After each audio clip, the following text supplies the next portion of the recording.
Hello, everybody. Welcome back to another episode of Vegan Proteins Muscles by Brussels Radio. My name is Danny. And I'm 𝐃𝐨𝐧'𝐭. And this is episode 133.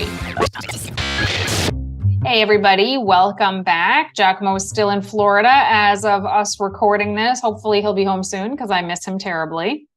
Yes, I miss you too. And there's something special about when we get to record together, not just the audio quality, but also just being in the same room. It's not quite the same, but hopefully you as a listener will get a little bit of enjoyment from the change of scenery over here behind the scenes, because it's definitely a little different while we're working together remotely and getting this episode recorded for sure. It's a little hot in this room actually, because I didn't want the fans running.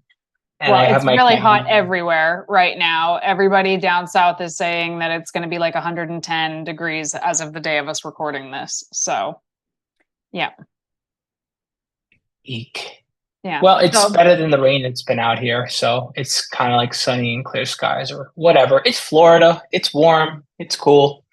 Although something I did not realize is that during the hurricane season, the whole place is swarming with mosquitoes. Like there's nothing you could do to not get bit. Like they're coming after you all day and night. I can literally feel them coming after me. And I love animals. However, I could do it without getting bit constantly by mosquitoes while I'm out here. It's kind of a nuisance. Something I'm not used to, I guess I should say. I mean, the mosquitoes always go for 𝐃𝐨𝐽 anyway, which we found out yesterday that mosquitoes go for people with O blood types more than other blood types. And 𝐃𝐨𝐽 does have O blood type. Twice as many times, mind you me. I wish that they would maybe go after somebody else like you and split up the bites, but nope, they want my blood for some reason. Well, after we dove into like certain differences between blood types, because this was a conversation we had last night, like what are the pros and cons of each various blood type? That pretty much is the only pro of my blood type, other than I'm the universal receiver. So I guess that's a pretty big pro. Like if anything ever happened, I could get blood from anybody, but yeah, my blood type comes with a lot of health risks, which was kind of one of those things you read it and you're like, oh, I wish I didn't know that. Hey, not to change the topic too fast here, but like, are we going anywhere in September? I don't think, vacation, but the next time we're going out, we're getting closer and closer to Plant Built. Mm-hmm. Yep. I like how you just skipped right over our vacation and went right into Plant Built. Thanks for that. Well, yeah. I'm wondering if we are going to be working on vacation or not. I'm not sold on the fact that we won't be working there, although I'm really hoping that we're going to truly take time off. Time will tell, I suppose. So, but Vegan Proteins has something very cool coming up. We are just days away from our latest fat loss challenge starting. So our 12-week fat loss challenge starts on August 29th. And it is always so fun when we do these. It's 12 weeks, all of your workouts for you, macros calculated for you by us and our coaches, live coaching calls, almost every single week of the challenge, actually, monthly check-ins, almost daily video lessons. Like it's a pretty powerful challenge. So, and somebody at the end of it wins 3 months of one-on-one coaching, which is like our creme de la creme service. So, yeah, if you want to join that, there is still time, although not much. So hurry up. And I will tell you this, every single time we run the challenge, it improves because it's the both of us. We are, the whole team, honestly. Now it just keeps growing, especially with Alice on the squad as well.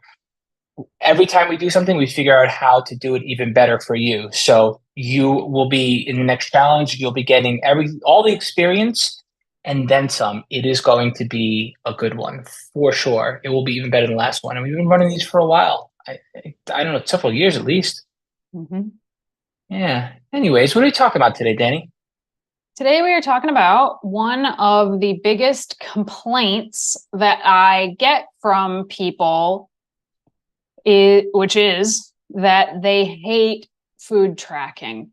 They hate it. They absolutely hate food tracking. And that's valid. That's valid. First of all, I understand why people don't like food tracking, but I just wanted to talk more about food tracking, the pros, the cons, and also some alternatives to just plugging your food into MyFitnessPal or just tracking your calories. So, I mean, is this something that you hear a lot from people? Like, oh, I'm just so sick of tracking food. Yes, and part of me wants to go for the jugular and be like, that's an excuse. You have to track it some way, as opposed to trying to address the problem and the idea of tracking food as opposed to just eating just because. Because eating just because, I don't care how routine you are and how set your body has been at wherever your happy place is. If you don't have to like diet down or something like that or bulk up, but can you really just take mental notes and just focus on your body's internal cues and just know that your routine is not going to fail itself because you're in touch with like how you should be behaving and feeling in on an intuitive way? Like, is that really going to keep your body the way it needs to be when you're not trying to change your body and it's not in flux? That's my beef with it. And you're right. To answer your actual question, Denny, yes. People, well, it's also, you hear what you put out there. And we do talk a lot about how people can move away and should move away from food tracking. So I think there's bias there. I think people are definitely going to complain for that reason alone. But that reason aside, it's as old as the oldest kind of dieting way of tracking ever. It's like, okay, I used to do weight trackers when you talk about food tracking instead of MyFitnessPal. Like, food tracking has been around forever as a way to control your body. That is I mean, food tracking certainly hasn't been around forever. In fact, calories were only sort of discovered about 100 years ago. So definitely not forever, but 100 years versus several billion years, roughly forever. That said, I would say ever since calories were sort of discovered and sort of learned about, I do think that pretty much since the beginning, people have been trying to sort of manipulate that and track food in a way so that they can change their body one way or the other. But yeah, it certainly wasn't around forever. In fact, a lot of those like really, really, really old timey bodybuilders, which are super, super inspiring to look at, existed before calorie tracking ever did. What do you think life was like for them as they were hitting their body goals? Well, I do think about this, actually. I think about this quite a bit.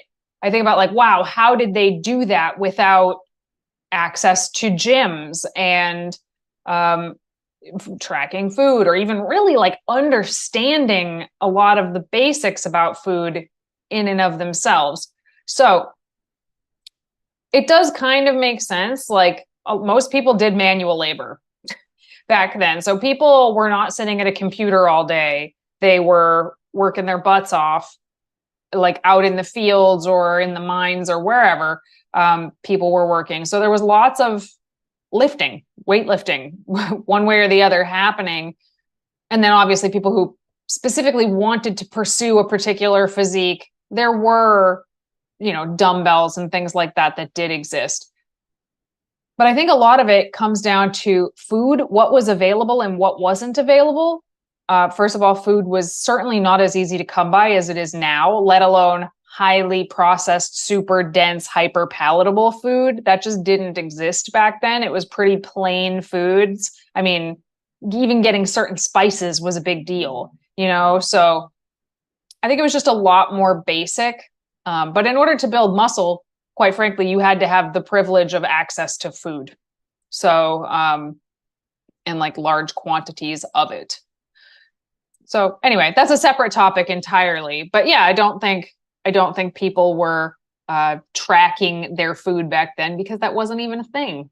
And with the evolution of our understanding of how to manipulate your body, there are some cons. There are some pros, right? Every body of work every body of work has its pros and its cons. As you learn more, it can come with a set of complications, right? Because now we can get to levels of conditioning that people could dream of achieving back then. Correct. It obviously comes at a cost. Mm-hmm.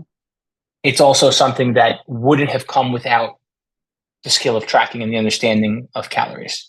And food. And just food science in general. Yeah. That is But true. I hear you. I think a lot of people don't know that what even amateur natural bodybuilding is today would have crushed some of the fittest men and women in the world a couple hundred years ago. Like what was considered to be the most muscular, sort of godlike physique could easily be crushed at like a local level natural bodybuilding show because of the insane levels of conditioning, which is just another word for leanness, that people are bringing to these shows. That was not happening back then. And probably for good reason. Like it's not healthy to be that lean, and people weren't living as long and didn't have access to the same kind of medicine we had or have now back then. So probably good that they didn't try to get like super paper thin shredded, because if they got sick or something, they could have like literally died from it. I mean, I guess you technically still could, but it would have been more likely back then. Yeah, very true. So, but I like where your head's at, thinking about what their quality of life was like, as far as how their eating habits affected their quality of life. Because there's probably something to be said looking at that and comparing the way things are now when someone's trying to change their body and they're relying on food tracking, or not wanting to do it at all, or something in between where they're doing it, and when they're not doing it, they're not really familiar with how that's affecting them, right? Because there are all kinds of ways that tracking can play tricks on your mind and how you behave that you may not be aware of, or you're painfully aware of, and you're like, damn it. And then you start to hate the thing. You're like, I don't want to track anymore. I don't want to be a numbers person, or I don't want to think about my food in terms of, in the utilitarian kind of way. Am I using the right word here, Danny? Totalitarian kind of Thank way. you. I just combined two words, which is classic for me. I apologize. Well, utilitarian is a word. It's just the wrong word. Right. But using food as a utility to get somewhere, as opposed to, I find that when people start to try to change their body and they pay attention to what they eat, they forget that they can eat to enjoy. It's that old saying of eat to live or live to eat. Yeah. Right. And it's one thing when you focus on your health. It's an entirely different story when it's not just about eating nourishing foods. It's about trying to lose body fat, for example, or it's trying to have a certain kind of body composition by putting on muscle and keeping the muscle on your body while being conditioned in some kind of way. Like that's a whole different ball of wax compared to just say, I'm going to eat healthfully and eat more nutritiously. Now we're dealing with the issue with athletes and tracking and the way that can affect behavior. Yeah, I think we should talk about the pros of tracking food. And the pro, I would say the number one pro, the most important pro, is that it works. Period. End of story. It works. And it works at the most basic level. And I think that is the most important thing to grasp, because we're going to talk about a lot of other methods somebody could use that are probably less precise. But the only reason that they work, these other methods, is because they manipulate the amount of calories, carbohydrates, fats, and protein you're taking in. So even when you're doing another method, right, at the end of the day, it's manipulating the calorie tracking and the macro tracking in the first place. So for me personally, I just cut out the middleman. Like I would just rather cut out the middleman, get right to the data. Think about your calorie tracking, macro tracking. That's a budget, right? That's the budget.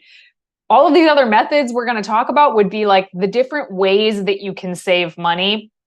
But at the end of the day, it all comes down to the budget. If you say, oh, I'm saving so much more money now that I'm not buying coffee at Starbucks every day. It's not the coffee at Starbucks' fault that you were spending money. It was the, $5 to $7 that you were shelling out every single day, 30 days out of the month. Does that make sense? I know you hate analogies, but no, I kind of like it, actually. The analogy is not lost on me. Good. Great. So anyway, that's the major pro, is that it works. And I actually kind of I guess the next pro would be like there's an educational element to it as well. Once you've tracked for a while, you kind of are much better at guessing what's in your food after you've tracked for a while. Like you have a rough idea how much you've taken in after a certain period of tracking. And those are two pretty humongous pros, like effectiveness and education that you carry with you for the rest of your life. Those are pretty massive pros. But I would also say, I think that's where the pros end. Everything else about food tracking is kind of a con. So let's talk about what some of those cons can be. Well, I want to preface us talking about what the cons can be by saying it's only a con if it becomes a crux and it becomes a lifestyle. Because it's not a con if you use it as part of a tool in your kit or as a skill. It's a con if that just becomes your new normal. And when it's not that way, you're thinking about it like that. You know, that's something I think it's a very important distinction to make, because it's all a matter of what you do with what you know, I feel, as opposed to the fact that like, okay, well, I know how to track now. I can't unknow it. And now I'm going to constantly be having an uphill battle of fighting my own head because I know how to track and I'm not tracking. What do I do with my life? Right. That being said, yes, let's talk about the actual cons here. I don't want to scare anyone away from tracking. I think it's a very important thing to encourage people to do. It's just not something. Most of the cons are just annoying. But guess what? If you want to get in really good shape, you're going to have to do a lot of stuff that's annoying throughout the day. Right. Yeah. So, I mean, the first con, in my opinion, is that it's time consuming. Right? It takes a while to actually track your food. Now, like anything else, as you get better at it, you get faster at it, to the point that I've told people I can track all of my food in probably under 3 minutes in MyFitnessPal at this point. But it was not always like that. It used to take me quite a while to figure out what to eat, make it work, plug it in, change what I plugged in, etc. And like anything else, once you get better at it, you can find ways to do it without it taking up as much time or as much of your headspace, or affecting you in a way where you can't be present with others. But there is still something there when you're tracking where it is going to take a little bit of time, it is going to require a little bit of thought, and it will take you away from other things that you actually want to be doing. Well, and there's a learning curve as well, right? Like in the beginning, you don't actually know how to track certain things. Like people are like, oh, do I weigh my tofu cooked or raw? People don't know. So they have to learn how to do things like track their tofu or their rice or their beans out of a can. Like there's just questions people have that they have to learn. And they're probably going to do the wrong thing until they get the right thing. Like that's a normal part of learning anything, but it is kind of a pain in the butt, right? The next con, I would say, it does require, in order to do this like effectively and accurately, you need certain tools. It requires tools. You need measuring cups and spoons, and or a scale. Yes, you can eyeball things, and there's lots and lots of instances where somebody might have to eyeball something, but it's not going to be as accurate, which isn't the end of the world. But still, in order to track, it requires some tools. Like people travel and sometimes bring their food scale with them, or measuring cups and spoons with them. And that's just an additional thing that you have to do and think about. So that's kind of annoying, right? Or like, say you don't want to be on your phone, but you don't rely on paper. You rely on the gadget on your phone to track. Well, now you're forced to be on your phone a little more for said thing, for example. Yeah. So there's that. And then there's like, those are the annoying parts, but there's also the darker cons, I guess, which is kind of what you alluded to at the beginning. It's when you become kind of obsessed with the tracking and you become obsessed with the numbers and hitting the numbers and nailing the numbers. And that not only is it a con, but it's also a pretty big red flag that you should be watching out for in yourself. If it's not temporary, if it's temporary, I think it comes with the territory. And even if it's temporary, I do feel like there are better ways where you don't have to be obsessive, provided your goal is an extreme. And even with extreme goals, you can be better at not being obsessive for as long as possible. It's definitely an experiment you could run on yourself. until it's proven that, well, okay, got to bite the bullet. Time to track diligently. You're not doing your thing. You know what I mean? So there are ways to get better at not being obsessive. But I think by design, tracking is inherently obsessive. It is an obsessive neurotic like behavior. And I don't really think there's any way around that. You and I have both been in this boat, I think, Danny. I remember when you were prepping for your last competition, and I remember there being times where you just wanted to eat the same thing every day, and you didn't want to weigh and measure everything. You just knew you were going to have X amount of thing every day without weighing and measuring. It was controlled. Right. Well, I'm still like that. That has nothing to do with prep. That just, one, I am the type of person that likes to eat the same thing every day. But also it definitely makes it easier, which is one of the strategies we're going to get to later, I assume. It makes it easier if you know that you're going to have the same thing today as you had the day before and the day before. Well, then you don't have to track for 7 days. You only got to track for 1 day and then hit copy paste 6 times. But the deeper you got into your process, the less you could rely on that part of your process, the more you had to track things just to make sure that you aren't cheating yourself, so to speak. And that's the nature of tracking, more or less. In the beginning, you could be a little more loosey-goosey with it, but as you're sitting there accepting your hunger signals and also ignoring them so that you can continue to push your body's mechanisms into achieving said goal, you have to wind up obsessing over tracking more. There's just no two ways about it. It gets to that point for everyone, I think. Everyone reaches a tipping point. I mean, you can get better and better at not getting there, but at some point, I think it consumes us all, depending on how far you take it, depending on your goal. At least that's what I'm thinking. I mean, I don't think that tracking is inherently neurotic and obsessive. I really don't think that. I think that for a lot of people, it is a learning situation. It's an educational period. I think it's really eye-opening for a lot of people to do it for the first time. I think in competition prep, which is what you're referring to for me, like competition prep is something completely different. That is, every single thing about a competition prep is so obsessive and neurotic that it's just silly at some point, right? But I don't think it has to be that way for most people. That said, there's a lot of people who are not in contest prep who are behaving like that, who are flipping out if they are missing their numbers or accidentally went over, or they have like 6 grams of carbs and 1 gram of fat left at night and they have no idea what to do to fill that perfectly. There are people behaving like that I feel like really shouldn't. And that's the con that I'm talking about. That's the red flag that I'm talking about here.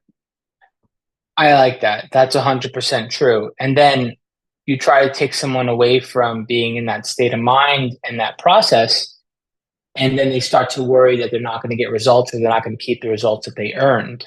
Yeah, which is most of the time not true. Assuming that, along with learning how to track, they're also learning other really important behaviors, like how to listen to their hunger and fullness, like how to make smart and healthy food choices based on cues from their body, basically. There's a lot of other things that you should be learning while you are also learning to track, because if tracking is the only tool that you have to lean on, well, then of course you're going to be obsessed with it because you don't have anything else, right? Like without that, you just flail around not knowing what to eat or how to live. That is not good. There's more to it than just macro tracking. Exactly. And when you're paying attention to your hunger cues, it doesn't mean, oh, I'm really hungry, I should eat now. It means, oh, I'm really hungry and this is what my body feels like. And I'm okay with that. And now I'm going to stick with my routine by eating a certain way throughout the day that prevents me from eating more than I should, right? Because you live in a world where, like Danny mentioned earlier in our conversation, that food is made to taste delicious. It's dense. It's readily available everywhere. It wasn't like it was 100, 200 years ago. It's devoid of nutrients. And just because if you're eating plant-based or you're vegan, you're not immune to this. I mean, yes, plants have the nutrients, but it doesn't mean that everything you're eating is going to be nutritious. Hey listeners, we hope you've been enjoying this episode, and we appreciate your love of all things vegan fitness. For those of you who want even more support on your vegan fitness journey, check out our Muscles by Brussels community and become a member. By joining the team, you are one of our exclusive VIPs. As a member, you'll find over 200 macro-friendly, high-protein recipes that can meet any of your meal planning needs. You'll also receive training programs that update monthly. This training has progressive overload built into it, so you can be sure if you're following the program, you are making progress. All of this and more is located inside our VeganProteins members-only app. As a Muscles by Brussels member, you'll unlock bonus courses, challenges, and more every month. You'll also be invited to our live Zoom video calls, which happen 2 times a month, and are absolute gold to those who show up. And if you can't make the calls, don't worry, you have the opportunity to email us whenever you want. You'll receive a video response to all of your questions from one of the coaches here at VeganProteins every time you message us. Members also receive 40% off many of our other services. And of course, our private community of like-minded individuals is like no other. Best of all, you can try this membership out for a full month at no cost to you with this special offer for our listeners only, because we appreciate and want to fully support you. Use the link in our show notes to sign up for your free trial today. We hope to see you on our next live coaching call. So should we talk about some other things people could do if they really do hate food tracking? Which, again, I get. I've gone through periods where I just can't bring myself to track. And then I also go through periods where I really miss it. I'm super curious about what I'm taking in. And I think it can be really, really great to inventory that way. But let's talk about some other methods that people could use to make physique change, whether that's fat loss or muscle building, that are not tracking your food. Well, if you've already been tracking, I think trusting yourself to not track and not go off the rails is priority number 1. And the first experiment that I've tried with people is to take 3 days and not track. Don't think about food, don't weigh it, don't measure it, not in the back of your mind, not on paper. And then 3 days later, write it all out and see what you did. Run a little experiment on yourself. How are you going to write it out 3 days later? How If can you've you been not tracking write it every down as day, you go? well, I suppose you could, but what I'm trying to say, Danny, is if you've been tracking for that long, you're not going to forget what you were eating. You'd be surprised how much you remember about how you eat because you've been tracking for that long. That's what I'm trying to say. Which in and of itself shows you just how much tracking is routine. You could trust yourself to do it without tracking, but doing that gives you a chance to prove to yourself that you do not need the numbers. You do not need to write it down. That's one thing I'm thinking. Another thing is to build out a plan without thinking about numbers or calories or even necessarily protein. See if you can do it. Or even portions for that matter. See if you could do it without, write it down, write out the foods, and then start to prepare foods and see what it looks like.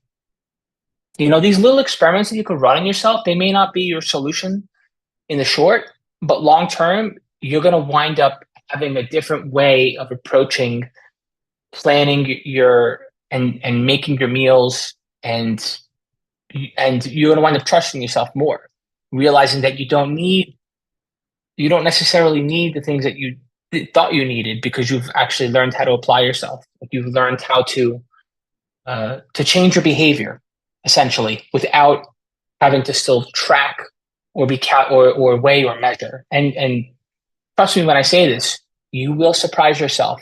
The mind remembers, and the thing that you've been doing with the learning tool, when you put away the learning tool, you're still going to do it. You may have the fear and you may not do it all the time, but you know what you should be doing.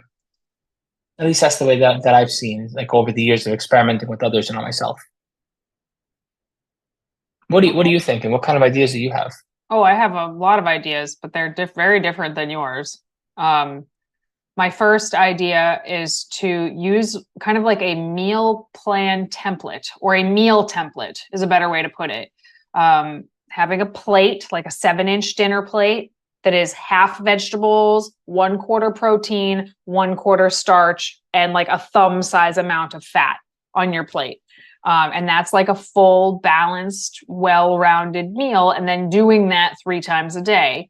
That is a way. And I mean, you know, your mileage may vary. Your plate might have to look different than what I just described, but that is one way to build your meals that isn't tracking, but there's still a structure to it. And I think that's kind of the thing, is for everything that I'm about to talk about, except for maybe mindful eating, everything else, there is a structure in place with it. So the meal plate templates, I think, is a good one. And you can kind of meal template your snacks too, like, or make a list of snacks that, you know, kind of fit what you're trying to do and just eat from that list of snacks. Another one could be and I don't recommend this. This is why I prefer tracking and flexible dieting, but hey, this will work, right? This will work. You can cut out like highly processed foods that come in a package, like chips and crackers and cookies and not just processed foods. That's a whole separate topic. I get so frustrated when people say, I don't eat processed foods. Have you ever chopped a banana in half and ate it? You ate a processed food, because that is the definition. That is one of the many, many definitions of a process. If something has been cut, chopped, blended, frozen, boiled, that's a process. So that's why I much prefer to say like hyper processed foods or highly processed foods. But hopefully you guys get the gist of what I'm saying. If you cut these out, your caloric intake is going to decrease, almost certainly. And that's one way that you can do it. Now, the reason I don't love this method is because then it plants this idea in your head that these foods are bad. They're always in opposition to your goal. And while yes, we should not build our world around highly processed foods, they're not inherently oppositional to your goals if you know how to work them in, which tracking helps you learn how to do. But that said, it's a really easy one. That's a really easy structure. Just chop them out. And I think that's why so many people do it.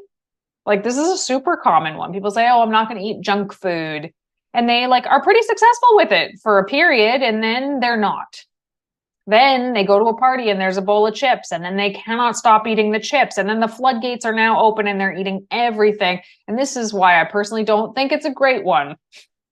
But it's really easy and you don't have to think about it very much. And I think that's why it's so damn popular. Those are really practical, sensible food tips. I think having an understanding of foods that are not protein dense, that are going to still get you to your protein goal, is pretty helpful. Understanding that helps you think a little bit less about calories and macronutrients in isolation, and get you a little more back to what Danny was saying, where you're focusing on a plate as opposed to how to build said plate, right? Mm-hmm. And these are again, that answer that you're looking for is almost always the most simple thing in front of you. Get in vegetables twice a day. Eat something with protein in it 4 times a day. Eat nutritious food. Don't be afraid to have a snack, right? These are always the answers, no matter how many times you try to perfect your plan to eat like an athlete and make your body do things it wasn't meant to do, which, by the way, is the reason why you track. And the reason why you're paying attention to all this stuff is because you're looking to get the absolute most out of your body. You're not looking to just survive. You're not looking to just live long. You want to live long, be healthy, and use your body as it grows into its age. Like, you want to make sure that your body is strong because you're beating it up, because you're looking to get the most out of it. So it'd be one thing if you were just eating to survive, but you're not, right? And that's where I get a little, I don't want to say salty, but I get a little judgmental about the dichotomy when it comes to health and fitness and the difference between the two. And where I feel like the two of them need to intersect is because in order to be healthy, in my opinion, you need to be fit. Interesting. I got mindful eating. I wasn't even going to mindful eating yet. I was going to talk about what you talked about me during prep, my meal plan. You can make a meal plan for yourself and you can just eat that thing every day. Because then once you know what's in it and you know that that works for you, as long as you're not sick of it, you can just keep eating that every day and you'll be successful at it. So it takes a little upfront work, but it does work. And I do this pretty regularly, actually. I almost always have a little meal plan for myself going because I don't get sick of stuff very quickly. I can eat the same thing for an ungodly length of time, honestly. But even if you just make one every week or every month, like that's cool. And that will work. Let's see. So obviously we hear about people doing these things all the time, going low carb or going low fat. Again, I don't recommend either of these, but they will work. But why do they work?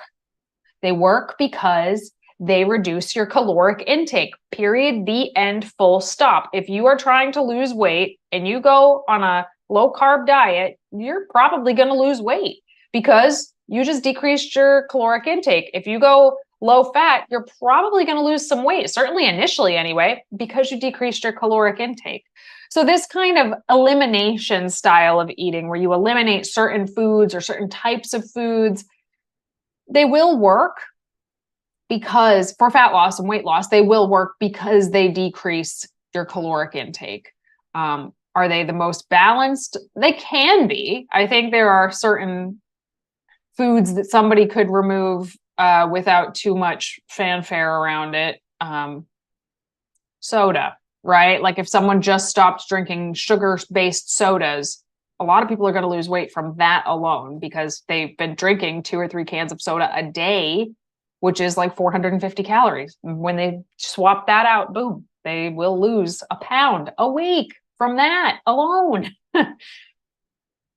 Okay. And so if you want a sugar soda, maybe make it a treat. Like every once in a while, when you go out to the movies, you have a soda, and maybe not every time you go to the movies. So it's not like you want to shame yourself for something you enjoy. It's just, that's not something you're going to have every day, for example. And that's where the flexibility and the balance and still being able to just feel joyful about your choices and eating in general come into play, because emotions do play a role in how you eat. And it's not just the emotions you experience life-wise and the stress you experience life-wise, it's also what you put onto your plate and how you feel about it and what you think about it. That will affect you also. We talk a lot about lifestyle stressors and emotions when we work with our clients, but there's something to be said about your actual food choices and what you think about that and how you feel about that, that can literally cause you to spiral in the wrong direction. Yeah. If you feel too bad about yourself for the thing that you just ate, do you think you're going to make good choices now? No, of course you're not, because you just basically like shit all over yourself. And then you're just going to feel worse and do worse things. Like, I know it seems backwards, but that's just the way that it plays out over and over again. No one's shaming themselves into better choices almost ever. I mean, I can think of one instance where the entire nation shamed people into better choices, but I won't get into that. Anyway. Okay. So lastly, I would say mindful eating, intuitive eating, however you want to word it. I know they mean slightly different things, but listening to your body is also a strategy. I don't think it's fail-proof.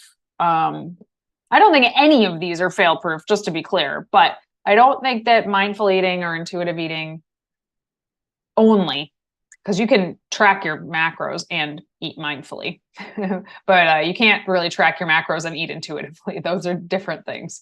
But listening to your body, go ahead, give me your take. Well, I find that this goes one of two ways.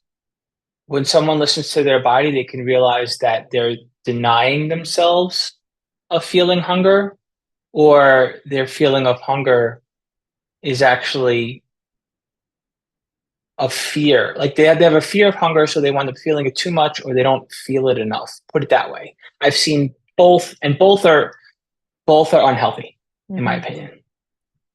So I think just being aware of actually the fact that you are hungry puts you in touch with your body. doesn't mean that you're not going to be hungry. And I feel like removing the fear from that equation as opposed to being like, oh crap, I'm going to be aware of my hunger signals. Now I'm going to wind up overeating. It's not about that. It's about reconnecting to your body, but still making the right choices depending on what your goals are.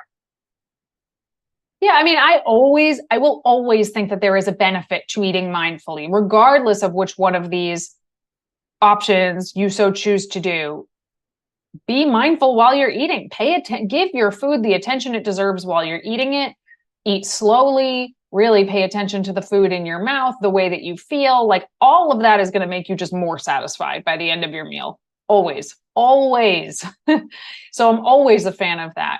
Intuitive eating is more like choosing what foods to eat based on what your body is kind of telling you.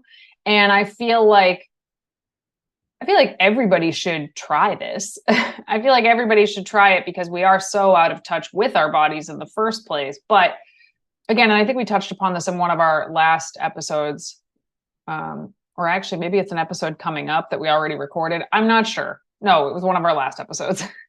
That sometimes people's bodies and brains are telling them to like eat cake for breakfast, lunch, and dinner for a month.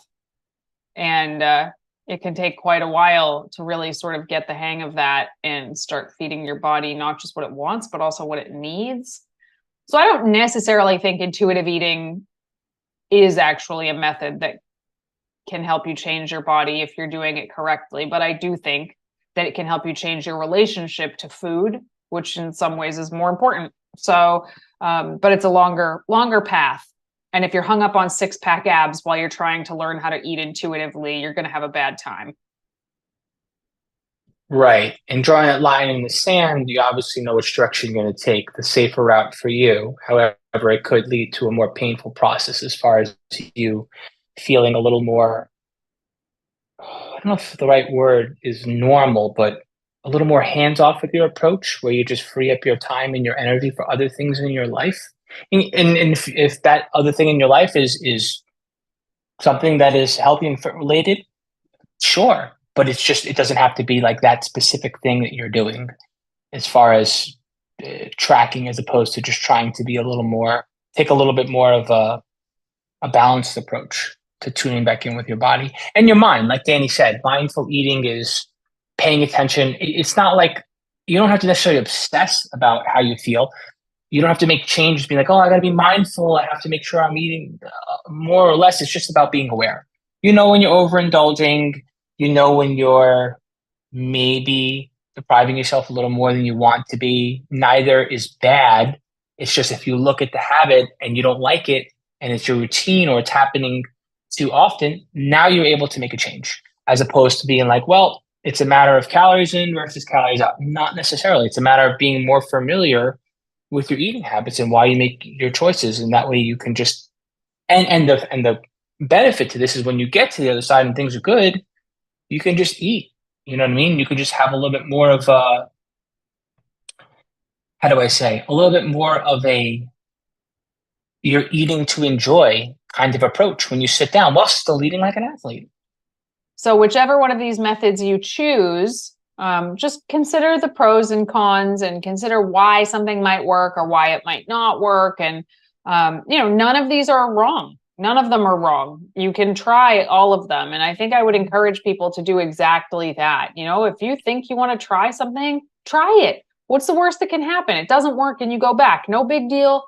Nothing lost. Like you're the one in your body. You're the one in your vessel from now till the day it croaks, and you should experiment with it, because why the heck not?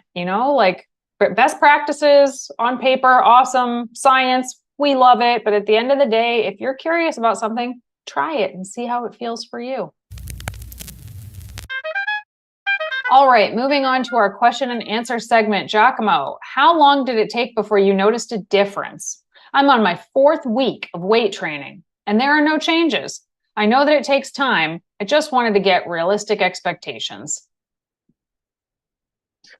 Well, I think that within 3 months, you should start to see some significant changes through weight training. Within 6 to 8 months, you should see a new body.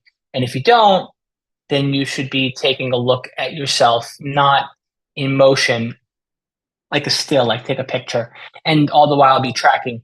That said, if you're not seeing changes, or if you're afraid you're not going to see changes, and I suggest that you do take a little dose of being vigilant here, make sure that you're also doing things outside of weight training to optimize your body so that it can repair, recover, perform, get healthier, get stronger. Weight training alone, yeah, we call them newbie gains. They will be there. You will change. But if you want to see as much change as possible, you want to make sure you're eating in a way that will support change. You want to make sure that you're staying hydrated, and focusing on the bottom of your pyramid, the hydration, sleep, getting in the right amount of protein. Like focus on every of the things outside of the gym. Take stock of what you're doing by also paying attention, like taking some measurements or some pictures, especially after, in the beginning, after 3 months as well. And yes, to give it time, because your body needs a little bit of time to get used to the training. And then I like to call them gains start to happen when your muscles start to change and grow and take shape. Dane, these questions for you. I'm going on a trip next month for a week. How do I continue my creatine intake while I'm away from home? I'm not checking any bags. Can I pack an unlabeled 7-day supply of powder in my carry-on with United? Feels sketch. I love this question. It's a very simple answer. Like the answer will take me 2 seconds to give, but we get this question a lot from a lot of people. So I thought it was worth putting on the podcast. Can you take powders, even in unlabeled little baggies, through the security gate at an airport? And the answer is yes. Yes, you can. You could take tubs of protein. You can take baggies of protein. You can take little Tupperwares of protein or creatine or whatever. I mean, I guess it couldn't be any powder, right? Because it can't be drugs, but all of your sports supplements, you can absolutely take them through. There is a good chance they're going to check your bag. There's a good chance that they're going to swab it for explosives, like just swab the outside of the bag for explosives. But it will, as long as there's no explosives in it, it'll get through. Stuff that won't get through security are any liquids, obviously, but also any food that is kind of liquid-like. So jars of peanut butter, jars of protein cookie dough. I'm still upset about that one. I have had, sometimes people have taken cooked containers of oatmeal from me, but sometimes they haven't. Hummus, same thing. Sometimes they take it, sometimes they don't take it. I've had bags of baked sweet potatoes go through security, and sometimes they're a little iffy about it. But yeah, you can absolutely take your stuff through security. You don't have to check it. 2 tips though. If it's a sealed container, it's less likely to get searched. And if it's on the outside perimeter of your bag, they can more easily take a look at it and you're less likely to get searched, I think. And not that I'm a TSA security person. Those things I feel like I've learned by packing many powders and being the one to hold up the line over the years. All right, everybody, thank you so much for tuning in to another episode of Vegan Proteins Muscles by Brussels Radio. Please feel free to join our 12-week fat loss challenge. There's only a few days left. Or if you're interested in more one-on-one coaching, go to veganproteins.com and fill out a coaching application there. You can follow us on any socials. Shoot us an email, coach@veganproteins.com. One of us will answer you. And that's what we got for you this week. My name is Danny. And I'm 𝐶𝐭. And we will talk to you soon.